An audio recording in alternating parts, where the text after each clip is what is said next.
तो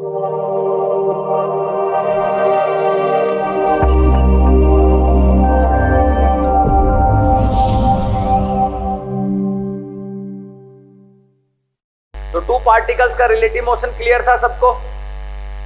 तो अभी हम बात कर रहे हैं relative motion in between three particles. Topic है relative motion in between three particles, तीन पार्टिकल्स के बीच में रिलेटिव मोशन। जैसे मैंने बोला यहाँ पे ये कि पार्टिकल है ए, एक पार्टिकल है बी और एक पार्टिकल है सी। तीन पार्टिकल है ए, बी और सी। मुझे किसने बोला कि पार्टिकल बी जो है वो पार्टिकल ए को 10 मीटर पर सेकंड की वेलोसिटी से ईस्ट में जाता हुआ देख रहे हैं। पार्टिकल बी पार्टिकल ए को, पार्टिकल बी इज सीइंग कि particle A is moving with a velocity of 10 metre per second in east direction and particle B particle C को 5 मीटर पर सेकंड से नॉर्थ में जाता हुआ देख रहे हैं। मतलब देखने वाला बी था, बी ने ए को देखा 10 मीटर पर सेकंड से जाता हुआ और बी ने सी को देखा 5 मीटर पर सेकंड से नॉर्थ में जाता हुआ। तो क्वेश्चन पूछा कि बताओ पार्टिकल सी पार्टिकल ए की वेलोसिटी क्या देखेगा। यदि पार्टिकल बी ने पार्टिकल ए का वेलोसिटी 10 आई कैप देखा, पार्टिकल बी ने पार्टिकल सी का वेलोसिटी 5 जे कैप देखा, तो बताओ पार्टिकल सी पार्टिकल ए का क्या दिखेगा। तो वो कैसे निकालो, तो ध्यान से सुनो इधर। तो तीन पार्टिकल के बीच में क्या रिलेटिव मोशन होता है उसको ध्यान से देखो इधर। यदि मान लो मुझे निकालना है velocity of B with respect to C, velocity of particle B with respect to particle C निकालना है, तो मैं इसको ऐसे लिख सकता हूं कि velocity of B with respect to A plus velocity of A with respect to C. पहले मैं इसको प्रूव करता हूं कि मैंने जो लिखा वो सही है, उसके बाद मैं आपको लिखना सिखाता हूं कि मैंने कैसे लिख दिया। पहले मैं प्रूफ कर रहा हूं। प्रूफ में सबसे पहले मैं लेफ्ट हैंड साइड को लेता हूं, LHS। LHS क्या है? LHS में velocity of B with respect to C. क्या लिखूंगा इसको मैं? Velocity of B minus velocity of C लिखूंगा, इक्वेशन नंबर 1। अब मैं लेता हूं RHS। RHS में क्या है? Velocity of B with respect to A plus velocity of A with respect to C. इसको मैं खोलता हूं, एक्सपेंड करता हूं, तो velocity of B with respect to A को लिखूंगा velocity of B minus velocity of A plus velocity of A with respect to C को लिखूंगा velocity of A minus velocity of C लिखूंगा। इसका मतलब ये हुआ और इसका मतलब ये हुआ। अब इससे ये कैंसिल आउट हो जाएगा, minus V A vector plus V A vector खत्म। तो बचेगा क्या? Velocity of B with respect to A plus velocity of A with respect to C is equal to क्या बचा? Velocity of B minus velocity of C, equation number 2। अरे clear है? चलिए, तो इसका मतलब भी ये है और इसका मतलब भी ये है। तो इसका मतलब फ्रॉम इक्वेशन 1 एंड इक्वेशन 2 क्या पता चला? हमें पता चला कि velocity of B with respect to C is equal to velocity of B with respect to A plus velocity of A with respect to C होगा। क्यों? क्योंकि इसका मतलब भी यही था और इसका मतलब भी यही है। ये दोनों बराबर है तो ये दोनों बराबर होंगे। अरे है कि नहीं? एक बार लिख लो, प्रूफ को लिख लो कि मैंने प्रूफ कर दिया कि जो लिखा है वो सही है। अब मैंने लिखा कैसे इतनी फास्ट, वो अब आपको सिखाता हूं। पहले इसको लिख लो। अब देखो मैंने लिखा कैसे, फटाफट कैसे लिखा वो ध्यान से देखिए। यदि मुझे velocity of B with respect to C लिखना है तो यहाँ पे क्या क्या है? बी और सी। क्या नहीं है यहाँ पे? इन तीनों में से क्या नहीं है यहाँ पे? ए नहीं है। तो मैंने क्या किया, जो सबसे पहला नाम था उसको सबसे पहले लिखा, सबसे आखिरी नाम को सबसे आखिर में लिखा, और जो नहीं था यहाँ पे ए उसको बीच में लिखा। एक बार नीचे एक बार ऊपर, सबसे पहले वाला सबसे पहले, सबसे आखिरी वाला सबसे आखिरी में, और जो यहाँ नहीं था वो बीच में 2 बार आया, एक बार नीचे एक बार ऊपर। तो नीचे आने के कारण ये माइनस के फॉर्म में खुलेगा वीए, और यहाँ पे ऊपर आने के कारण प्लस के फॉर्म में खुलेगा वीए। तो माइनस वी और प्लस वी खत्म हो जाएगा, बचेगा क्या? वीबी और वीसी। यहाँ पे भी वही वीबी और वीसी है। समझ में आ रहा है? सबसे पहला सबसे पहले, सबसे आखिरी सबसे आखिरी। जो यहाँ नहीं था वो बीच में 2 बार लिख दिया गया। तो चलो जरा मुझे बताओ, मुझे लिखना है, मान लो displacement of A with respect to C. बोलो कैसे लिखूंगा इसको मैं एबीसी के टर्म में? बोलो displacement of A with respect to B plus displacement of B with respect to C. फिर मैं बोलूं मुझे लिखना है velocity of A with respect to B. बोलो कैसे लिखूंगा इसको मैं? Velocity of A with respect to C plus velocity of C with respect to B. मुझे लिखना है मान लो acceleration of C with respect to B. बोलो क्या लिखूंगा इसको मैं? Acceleration of C with respect to A plus acceleration of A with respect to B. समझ में आ रहा है? याद रखना ये रिलेशन भी वेक्टर फॉर्म में वैलिड है। This is valid only in vector form, never valid in scalar form. Scalar form में कभी वैलिड नहीं हो। मतलब यदि आप ये बोलो कि magnitude of displacement of A with respect to C is equal to magnitude of displacement of A with respect to B plus magnitude of displacement of B with respect to C, ये गलत है। या बोलो speed of A with respect to B is equal to speed of A with respect to C plus speed of C with respect to B, this is wrong. आप बोलो magnitude of acceleration of C with respect to B equal to magnitude of acceleration of C with respect to A plus magnitude of acceleration of A with respect to B, this is wrong. Scalar form में कभी valid नहीं है relation, vector form में ही valid है। लिख लो, मिटा दो इस चीज को। हो गया? तो चलो मुझे बताओ, रेन है, आर का मतलब रेन। एक आदमी दौड़ रहा था सड़क पे, उसको मैन बोल दिया। आर मतलब रेन, एम मतलब मैन। और एक आदमी ग्राउंड पे खड़ा, उसको ग्राउंड बोल दिया। रेन है, एक मूविंग पर्सन है और एक ग्राउंड पे खड़ा हुआ आदमी। मुझे लिखना है velocity of rain with respect to ground. बोलो क्या लिखूंगा इसको मैं? Velocity of rain with respect to man plus velocity of, मुझे लिखना है मान लो velocity of rain with respect to man. बोलो क्या लिखूंगा इसको मैं? Velocity of rain with respect to plus velocity of, मान लो एक आदमी नदी में नाव चला रहा है, तो नाव को मैंने बोल दिया बोट। नदी बह रही है, नदी को बोल दिया रिवर। और ग्राउंड पे एक आदमी खड़ा है, उसको बोल दिया ग्राउंड। या स्विमर, एक आदमी स्विम कर रहा है, एस का मतलब स्विमर, आर मतलब रिवर और जी मतलब ग्राउंड। मुझे लिखना है velocity of swimmer with respect to ground. बोलो क्या लिखूंगा इसको मैं? Velocity of swimmer with respect to river plus velocity of river with respect to ground. मुझे लिखना है velocity of swimmer with respect to river. क्या लिखूंगा इसको? Velocity of swimmer with respect to ground plus velocity of ground with respect to river. समझ में आ रहा है सबको? मिटा दो इस चीज को। चलिए तो अब हम लोग क्वेश्चंस करते हैं, इसका एप्लीकेशन देखते हैं। एप्लीकेशन में सबसे पहला आता है आपका रेन प्रॉब्लम, बारिश की प्रॉब्लम, रेन। ठीक है, तो मेरा क्वेश्चन क्या है? क्वेश्चन से लेते हैं हम। क्वेश्चन मेरा क्या है, ध्यान से सुनो। क्वेश्चन है कि लिखो, क्वेश्चन लिखो, लिखो a man is running A man is running on the road with a speed of 4 meters per second in east direction and he is feeling the rain is falling vertically on his head with a speed of 3 meters per second, comma, then find out velocity of rain। Question लिख लिया सबने? अब ध्यान से सुनो क्या बोला। एक आदमी, क्वेश्चन सुनो, एक आदमी सड़क पे दौड़ रहा है 4 मीटर पर सेकेंड की स्पीड से एंड ही इज फीलिंग, कौन? वो दौड़ता हुआ आदमी क्या फील करता है कि बारिश उसके सर के ऊपर गिर रही है वर्टिकली 3 मीटर पर सेकेंड की स्पीड से। तो ये बारिश का आपको जो वेलोसिटी दिया है 3 मीटर पर सेकेंड, ये बारिश का वेलोसिटी किसके रेस्पेक्ट में? स्टेशनरी मैन के रेस्पेक्ट में कि मूविंग मैन के रेस्पेक्ट में? Moving man. और पूछा क्या आपसे कि find out velocity of rain. कुछ नहीं बोला किसके रेस्पेक्ट में, बोला find out velocity of rain. किसके रेस्पेक्ट में नहीं पूछा, इसका मतलब किसके रेस्पेक्ट में पूछा है? इसका मतलब आपको बारिश की एक्चुअल वेलोसिटी पूछा है कि एक्चुअल में बारिश कैसे गिर रही है। क्योंकि मैंने आपको बताया था मूविंग ऑब्जर्वर दुनिया की किसी भी चीज को देखेगा, क्या उस चीज का वेलोसिटी, डिस्प्लेसमेंट या एक्सेलरेशन सही देखेगा? क्या सही कौन देखेगा? एक्चुअल कौन देखेगा? जो आदमी ग्राउंड पे खड़ा है। ठीक है, ठीक है, ट्यूशन लेते हैं। तो आपको बोला एक आदमी, ध्यान से, ईस्ट में दौड़ रहा है। ईस्ट मतलब यही था, ये हो गया वेलोसिटी ऑफ एम का मतलब मैन। ये आदमी ईस्ट, बोला एक आदमी ईस्ट में दौड़ रहा है 4 मीटर पर सेकेंड की स्पीड से। तो आदमी का वेलोसिटी 4 मीटर पर सेकेंड है, लेकिन किसके रेस्पेक्ट में? क्या बोला है आपको? ये आदमी का जो वेलोसिटी दिया है 4 मीटर पर सेकेंड, ये नहीं बोला किसके रेस्पेक्ट में, तो किसके रेस्पेक्ट में है?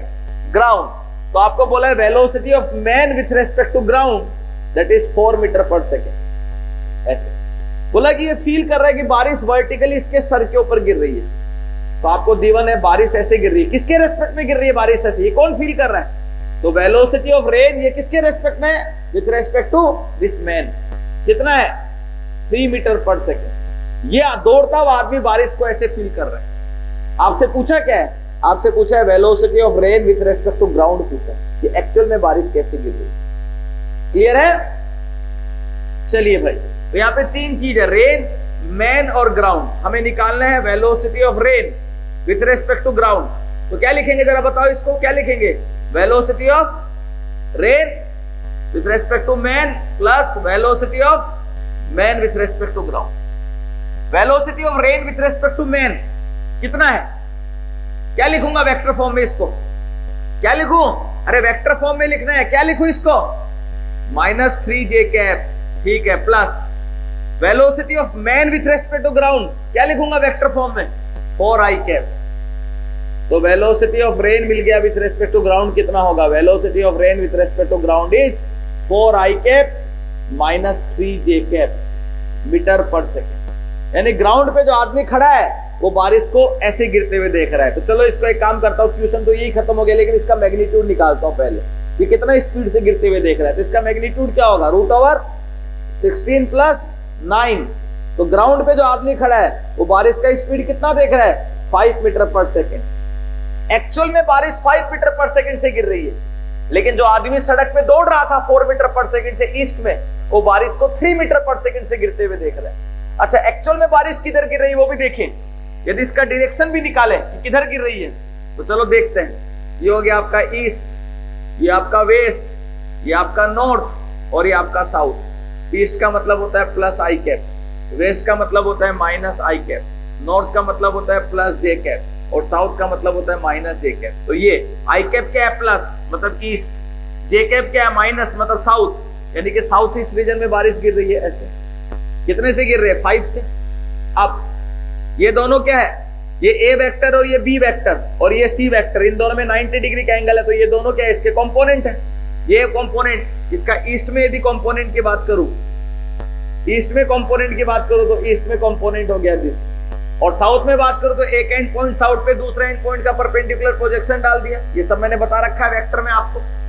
तो ईस्ट वाला कंपोनेंट का वैल्यू कितना है? 4, और साउथ वाले कंपोनेंट का मैग्नीट्यूड कितना है? 3।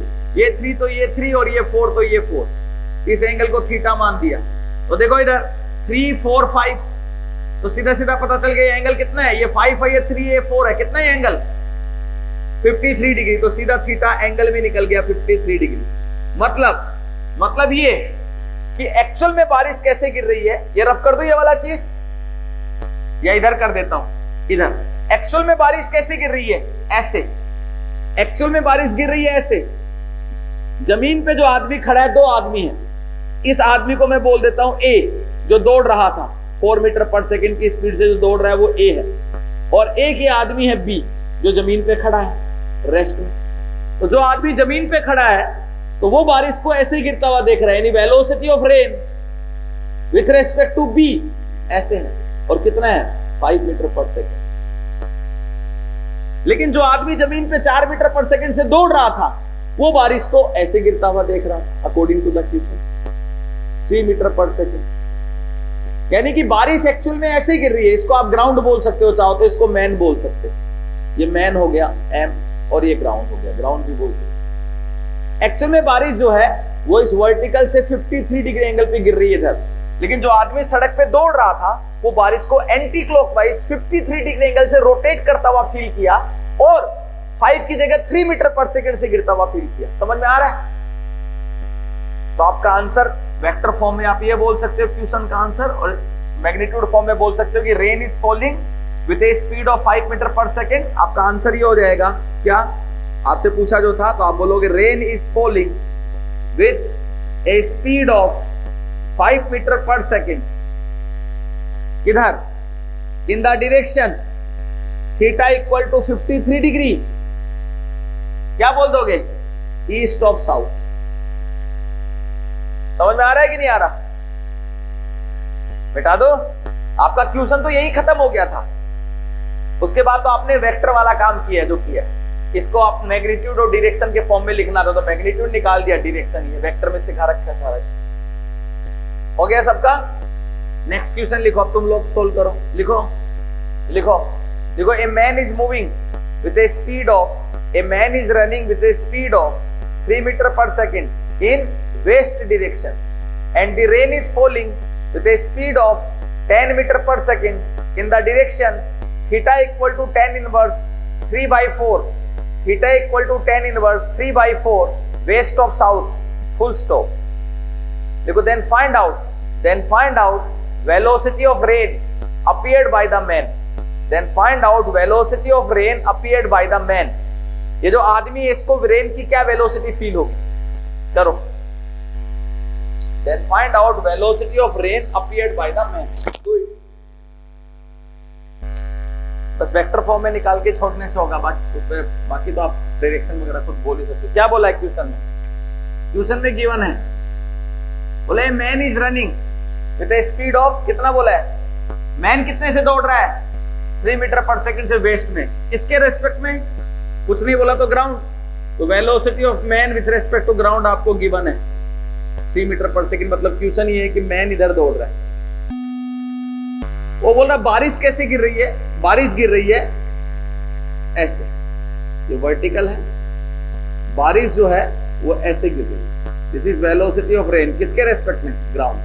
रेन इज फॉलिंग, कुछ नहीं बोला कि रेन किसके रेस्पेक्ट में गिर रही है। तो रेन का आपको जो वेलोसिटी दिया है 10 मीटर पर सेकंड, वो किसके रेस्पेक्ट में? ग्राउंड के रेस्पेक्ट में। कुछ नहीं बोला तो ग्राउंड के रेस्पेक्ट में 10। ये वेस्ट, ये साउथ। क्या बोला है? Theta equal to tan inverse 3 by 4। क्या बोला था? हाँ, वेस्ट ऑफ साउथ, यानी वो एंगल किसके साथ बना रहा है? साउथ के साथ। थीटा आपको दिया है tan inverse 3 by 4, west of south. ठीक। मुझे पूछा क्या है? Velocity of rain appeared by this man. ये आदमी बारिश का वेलोसिटी कितना फील करेगा? चलो भाई करते हैं। हम बोलेंगे कि we know velocity of rain with respect to man is equal to, क्या लिख दूंगा मैं?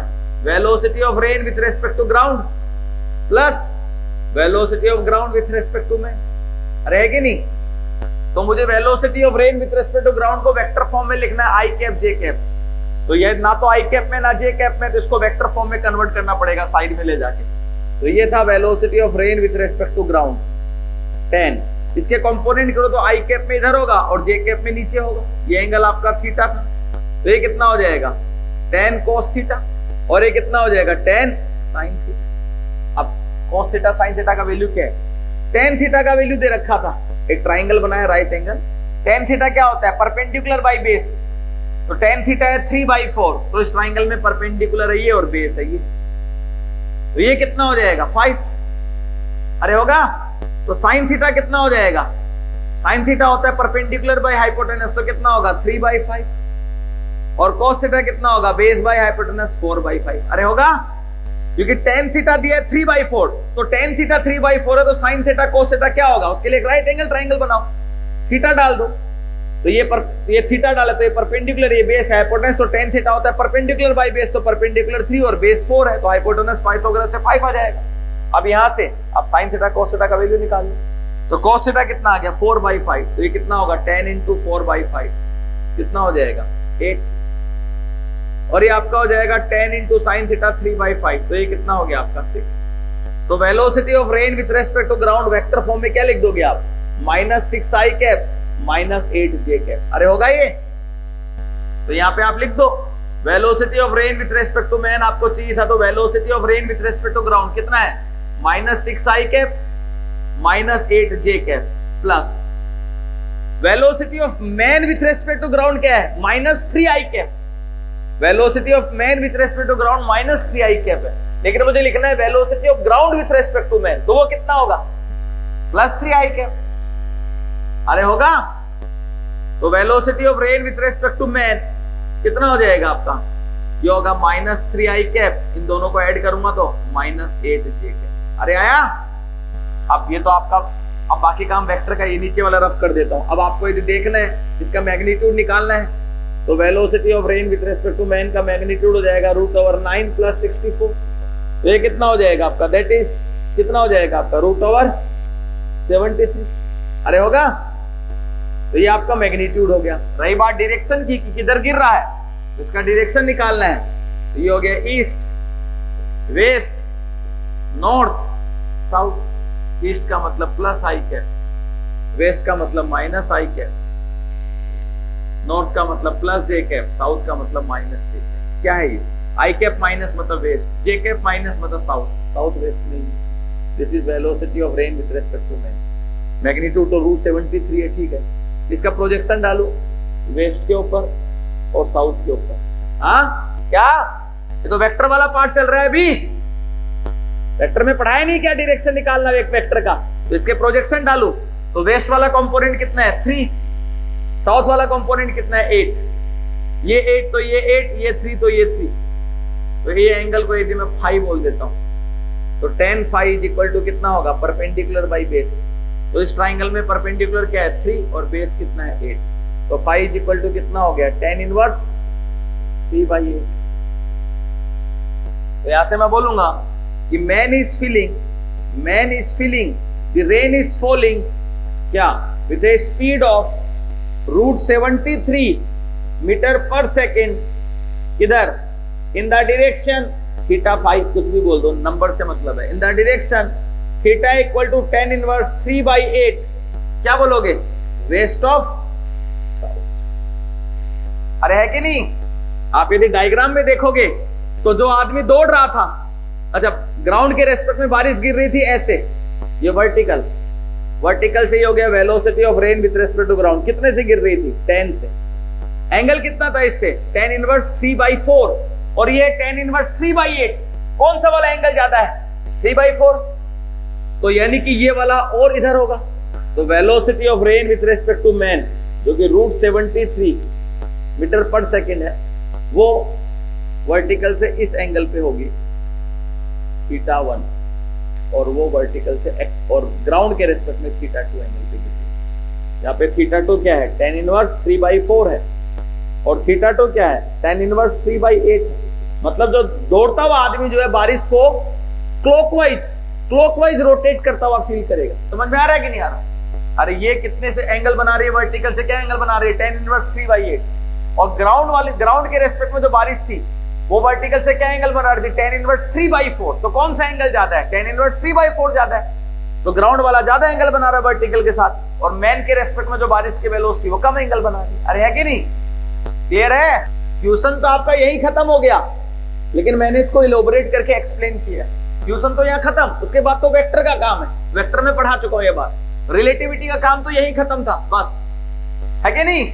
मिटा दो इसको। नेक्स्ट क्वेश्चन अब आप लोग करोगे। लिखो क्वेश्चन, लिखो a man is running on road in east direction, a man is running on road in east direction with a speed of 4 metre per second and he feels that the rain is falling vertically on his head. Because after some time he reverses its direction and run in west direction with same speed, now he feels that the rain is falling at an angle of 45 degree with the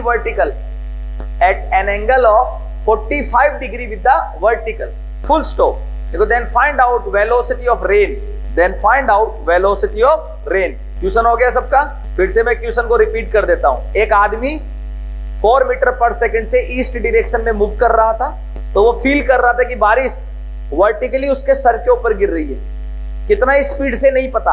फिर बोला कि वो फिर क्या किया, अपना direction को reverse करता है और सेम स्पीड से वेस्ट डायरेक्शन में दौड़ता है। तो अब वो फील कर रहा है कि बारिश जो है वर्टिकल से 45 डिग्री एंगल पे गिर रही है। वर्टिकल से 45 डिग्री किस रीजन में गिर रही है, साउथ ईस्ट में गिर रही है कि साउथ वेस्ट में, वो भी नहीं दिया। बस इतना पता है कि वर्टिकल से 45 डिग्री एंगल पे गिर रही है। इतना इंफॉर्मेशन है। तो आपसे पूछा कि बताओ रेन का वेलोसिटी क्या है, एक्चुअल में बारिश कैसे गिर रही है। पूछा find out velocity of rain, कुछ नहीं बोला किसके रेस्पेक्ट में। तो किसके रेस्पेक्ट में पूछा है, ग्राउंड। तो आपसे रेन की एक्चुअल वेलोसिटी पूछा है, निकालो, करो। बहुत ही बेसिक सा क्वेश्चन है, जरा देखो क्या बोला है। केस फर्स्ट, आपको दो सिचुएशन दी है, बोला आदमी ईस्ट में दौड़ रहा है, तो अभी इस आदमी को मैं m1 मान लेता हूं, m1, तो वेलोसिटी ऑफ m1 किसके रेस्पेक्ट में दौड़ रहा है, क्वेश्चन में नहीं बोला तो किसको मानूंगा, ऑब्जर्वर, ग्राउंड। कितना स्पीड से दौड़ रहा है, 4 मीटर पर सेकंड, 4 ही बोला है ना क्वेश्चन में, और वो फील कर रहा है कि बारिश वर्टिकली उसके सर के ऊपर गिर रही है, तो ये क्या हो गया, velocity of rain with respect to this man, इस मैन को m1 बोल। केस सेकंड, पैरेलली एक और केस दिए, बोला कि अब ये आदमी वेस्ट में दौड़ रहा है, तो यही आदमी और ये आदमी क्या सेम ऑब्जर्वर है क्या, कैसे सेम ऑब्जर्वर है, मैंने बोला था ना क्या ये दोनों सेम ऑब्जर्वर हैं क्या, यदि दो पर्सन की यदि वेलोसिटी अलग अलग होती है तो वो सेम ऑब्जर्वर है कि डिफरेंट ऑब्जर्वर है, डिफरेंट ऑब्जर्वर है। सेम कैसे है, ये 4 मीटर पर सेकंड से ईस्ट में दौड़ रहा है और ये 4 मीटर पर सेकंड से वेस्ट में दौड़ रहा है, दोनों का वेलोसिटी तो अलग अलग है, वेलोसिटी अलग अलग है, इसलिए तो दोनों सेम रेन को अलग अलग डायरेक्शन में गिरता हुआ देख रहे हैं। ये तो इसको मैं एक नया नाम दे देता हूं, m2 बोल देता हूं इस ऑब्जर्वर। ये m2 जो है, हाँ ये वही एक ही आदमी, लेकिन एक आदमी की जब वेलोसिटी अलग अलग हो जाती है तब उसको हम अलग अलग ऑब्जर्वर के नाम से पुकारेंगे। तो velocity of m2 with respect to ground 4 metre per second से दौड़ रहा है लेकिन वेस्ट में दौड़ रहा है, इसलिए इसको m2 नाम दे दिया। अब क्या बोला है, ये क्या फील कर रहा है, बारिश वर्टिकल से 45 डिग्री एंगल पे गिर रही है, तो वर्टिकल से 45 डिग्री बारिश ऐसे भी हो सकती है और ऐसे भी हो सकती है, अरे है कि नहीं, हमें तो नहीं पता, हमें तो इसने नहीं बोला कि साउथ ईस्ट रीजन में है कि वेस्ट साउथ में, ये तो क्वेश्चन में नहीं बोला, तो दोनों पॉसिबिलिटी।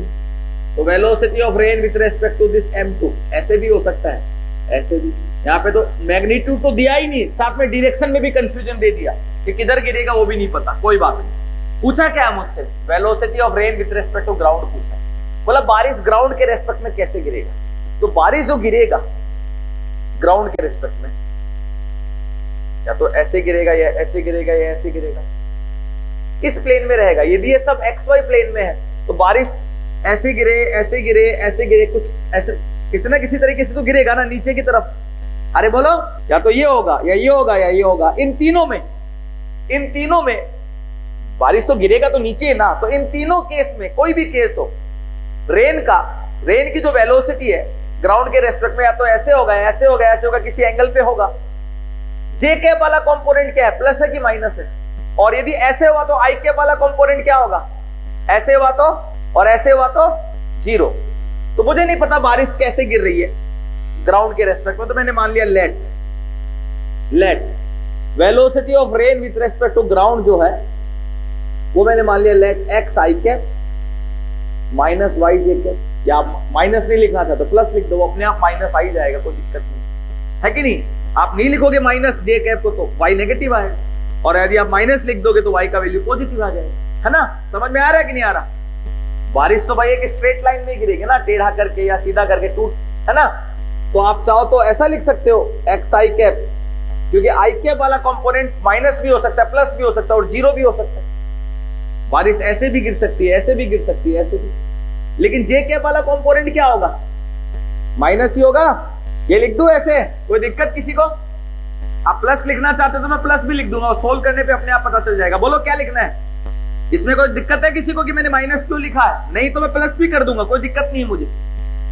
चलिए मैं प्लस भी कर सकता हूं, आपको प्लस करना है मैं प्लस कर देता हूं, कोई बड़ी बात नहीं है मेरे लिए। तो मेरे लिए कितने अननोन है यहाँ पे, 2, x और y का वैल्यू मिल जाए तो मेरा काम हो गया। तो मेरे पास यहाँ पे 2 अननोन है x और y, मुझे x और y का वैल्यू निकालना है। तो 2 अननोन को सॉल्व करने के लिए कितनी इक्वेशन चाहिए, 2 इक्वेशन चाहिए, तो मैं 2 इक्वेशन बनाने की कोशिश करता हूं। इसको मान लिया इक्वेशन नंबर 1, ये इक्वेशन।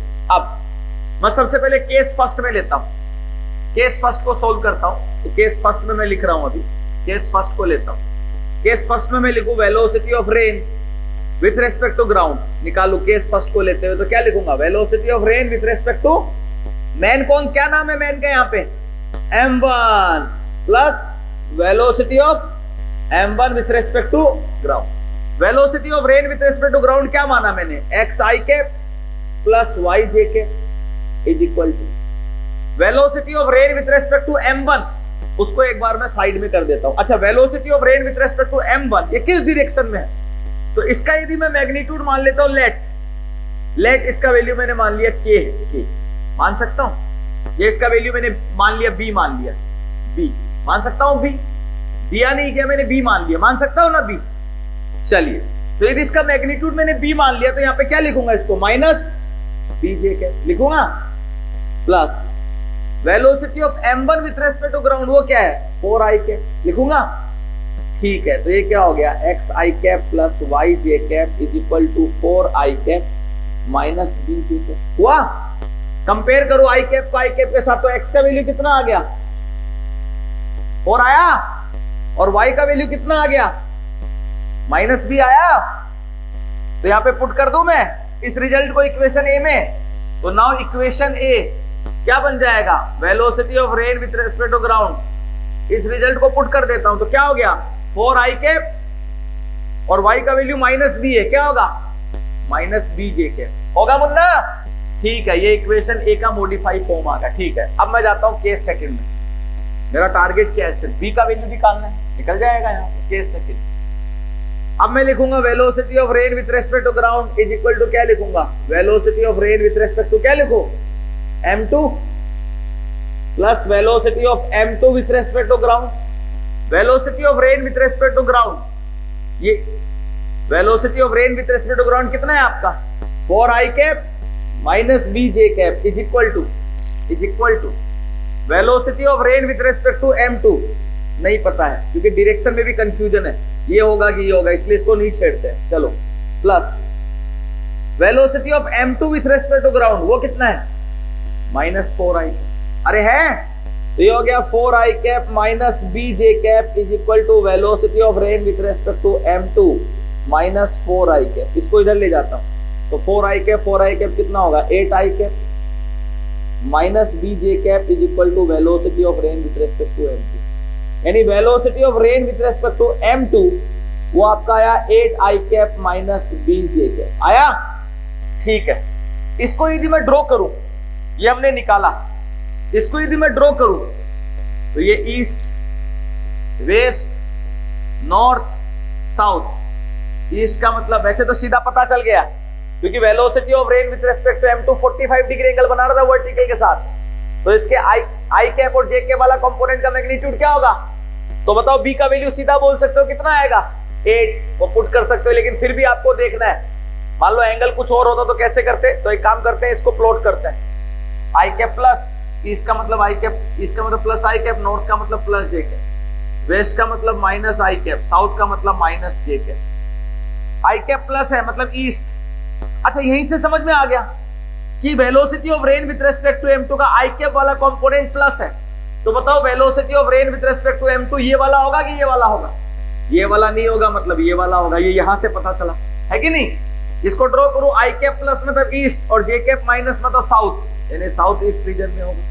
प्रोजेक्शन डालू तो ईस्ट पे ये आ गया और साउथ पे ये आ गया। ईस्ट वाला कंपोनेंट का मैग्नीट्यूड कितना है 8, साउथ वाले कंपोनेंट का मैग्नीट्यूड कितना है b, ये 8 है तो ये 8, ये b है तो ये b। कितना डिग्री का एंगल बना रहा था 45 डिग्री, तो tan 45 डिग्री, tan थीटा का मतलब परपेंडिकुलर बाय बेस, तो इस ट्राइंगल में परपेंडिकुलर 8 और बेस b है, tan 45 कितना होगा 1 is equal to 8 by b, तो b कितना हो गया 8 हो गया। वो तो डायरेक्ट भी आप बोल सकते थे यहाँ, तो b का वैल्यू 8 आ गया, पुट कर दो यहाँ पे b का वैल्यू 8। b का मतलब क्या था y, माइनस b का मतलब y था, तो यानी कि आपका क्या हो गया फाइनली क्या हो गया, इधर लिख देता हूं कि x का वैल्यू तो आया 4 एंड y का वैल्यू क्या था माइनस b था, और b का वैल्यू 8 आया, तो यहाँ पे डालूंगा तो y का वैल्यू कितना आ गया -8। तो फ्रॉम इक्वेशन नंबर a, ये इक्वेशन जो थी यहाँ पे मैं लिख दूंगा velocity of rain with respect to ground क्या था x i cap plus y j cap, x का वैल्यू 4 है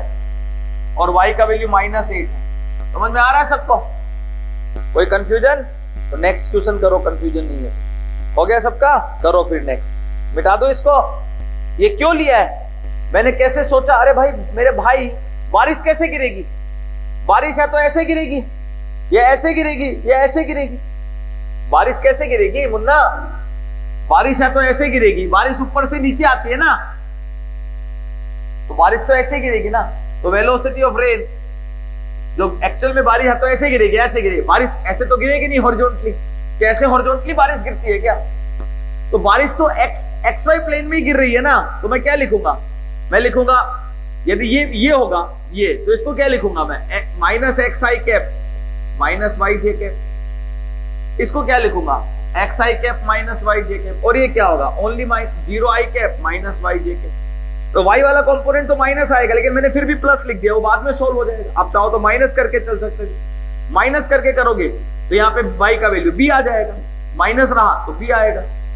हो गया सबका, लिखो a man is standing on A road, A man is standing on A road and observe that rain is falling eight an angle 45 degree with the vertical, full stop. The man starts running on the road with constant acceleration 0.5 meter per second square, full stop. After a certain time from the start of the motion, comma, it appears to him that rain is still falling at angle 45 degree with the vertical, comma, with a speed of 2 root 2 meter per second, with a speed of 2 root 2 meter per second, full stop. Motion of the man is in the same vertical plane in which the rain is falling. ये line क्यों दिया है, क्योंकि अभी पिछले question में भी किसने पूछा था, सर आपने रेन की velocity x i cap plus y j cap क्यों माना, क्योंकि सारे चीजों का मोशन एक ही प्लेन में लेना है। तो हम सारा क्वेश्चन किसमें कर रहे हैं, बोर्ड में। तो बोर्ड का प्लेन क्या मान लिया हमने, वर्टिकल प्लेन। तो सारा चीज, बारिश वर्टिकली गिरती है ना, तो बारिश एक्स वाई प्लेन में गिर रही है और आदमी भी उसी प्लेन में चल रहा है। यदि ये नहीं भी देता तो हम यही एज्यूम करके चलते कि सारा का सारा ऑब्जेक्ट, जितने भी चीजें हैं, सब एक ही प्लेन में है। समझ में आ रहा है कि नहीं आ रहा। तो ये यहाँ पे मेंशन कर दिया, मेंशन नहीं करता तो भी मैं बाय डिफॉल्ट यही मानता। तो मैंने क्या मेंशन किया, motion of the man is in the same vertical plane in which the rain is falling, यानी कि सारा चीज एक ही प्लेन में मूव कर रहा है एक्स वाई, चाहे बारिश हो, चाहे आदमी हो, चाहे कोई भी हो, full stop. Then which of the following statements are true, more than one correct वाला क्वेश्चन है, एक से ज्यादा ऑप्शन करेक्ट है। Option A, it is not possible. Option A, it is not possible.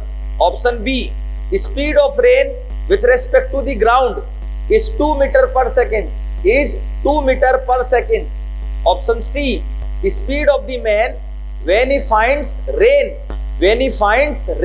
to be falling at angle 45 degree with the vertical, comma, is 4 meter per second.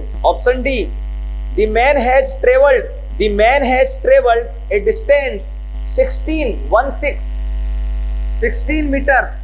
The man has traveled a distance 16 meter on the road by the time he again finds rain to be falling at angle 45 degree. लिख लिया सबने। Option C है, speed of man when he finds rain to be falling at angle 45 degree with the vertical is 4 metre per second. एक question और लिखो, a man wearing a hat. Next question है मेरा, a man wearing a hat, टोपी पहना हुआ है, cap of extended length. Cap जब पहनता है तो आगे वाला हिस्सा जो एक्सटेंडेड होता है ना, उसकी बात कर रहा है, सर से जो आगे निकला रहता है part, of extended length 12 centimetre, 12, is running in rain falling vertically downwards with a speed of 10 meter per second, full stop. The maximum speed with which this man can run so that raindrops does not fall on his face if the length of his face below the extended part of the hat is 16 centimeter. Option A, 7.5 meter per second. Option B, 13.33 meter per second, 10 meter per second, and option D, 0. बोला आदमी कितनी maximum speed से दौड़े ताकि बारिश की एक बूंद भी उसके फेस के ऊपर ना गिर सके इस हेड के साथ। ठीक है, सोचो और करो, नेक्स्ट क्लास में डिस्कस करेंगे। बाय।